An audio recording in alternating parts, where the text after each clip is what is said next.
everybody, welcome to ARTBYTES Public Art in Singapore. I'm your host for today, Jade, and today we are standing here in front of this giant mural that is behind the Thian Temple, and it's painted by none other than Yip Yew Chong.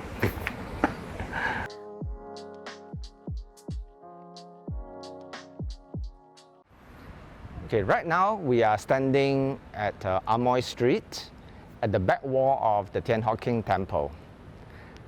You look at this wall, it has a long mural about 44 meters long, and it was painted by me in 2017.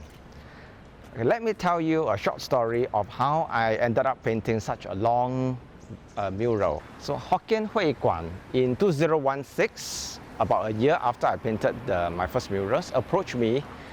They wanted to paint a mural that depicts the Hokkiens coming to Singapore and settling down to contribute to Singapore for their 2017 Hokkien Festival. They lent me books, 5 books, to do research, to come up with the ideas and the concept.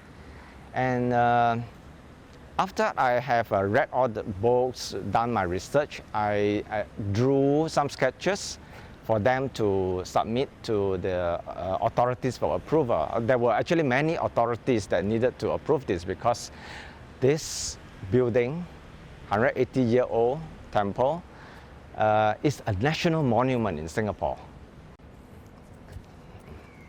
Okay, starting from the right side, because in Chinese paintings, it always starts from the right to the left.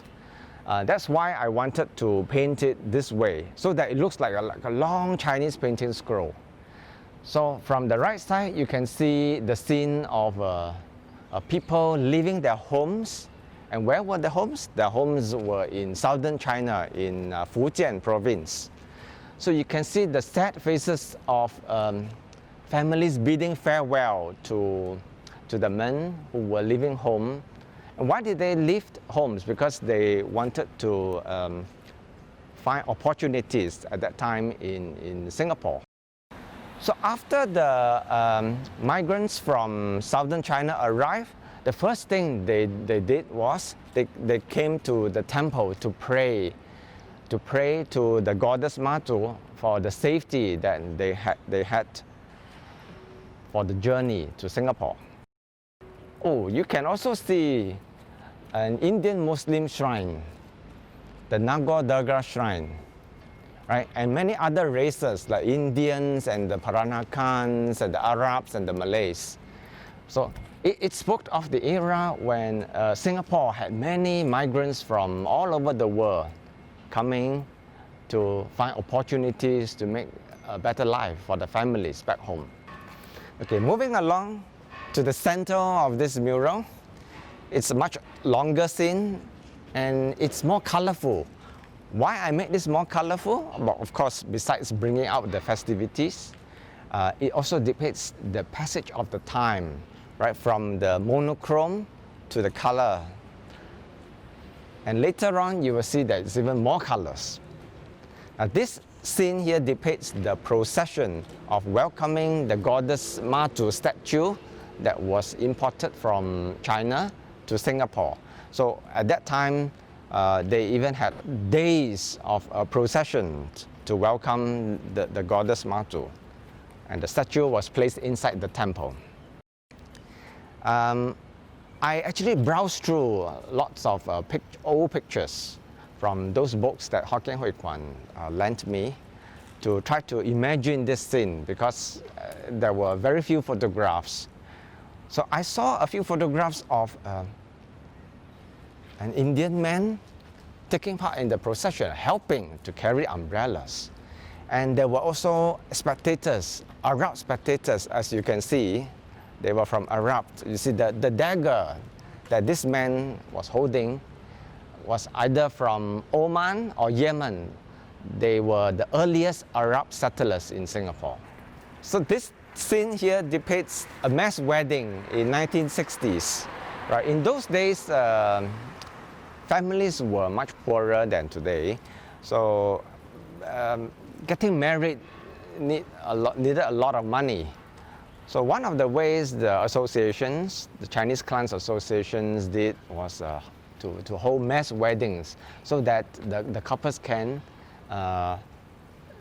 more thriftily get married. Okay, this is the final scene of this mural. Now it depicts the Singapore River, the Boat Quay area, which was predominantly Hokkien. Now why I chose this scene as the final scene? Because it showed how Singapore had progressed. You see all the tall buildings in this scene. And in fact, many of these banks were also established by the Hokkiens. So I mixed the tall buildings with the scene of the bumboat era, which was had already disappeared by the 1980s. You can see this building was the old OCBC building. And this is the new OCBC building you see today, right there. This is impossible because the site of this current building was actually, they actually demolished the building to build the new building. And same for the UOB building. This was the old UOB building. These two are the new buildings. But I have put them together because this is the painting. In painting, you can do anything. Look at these two people here. This girl and this old man. This is my wife. I painted this scene as a tribute to my father-in-law because he actually passed away when my wife was only 7 years old of cancer. This scene is very dear to me because these are the only two people I know in this whole mural of hundreds of people. Thank you, Yip Yew Chong, for sharing about your murals today. And for more information about his works and other murals, you can check out his website, www.yipyc.com. So hope you enjoyed today's episode of Art Bites and hope you learned something today. See you in the next one. Bye-bye.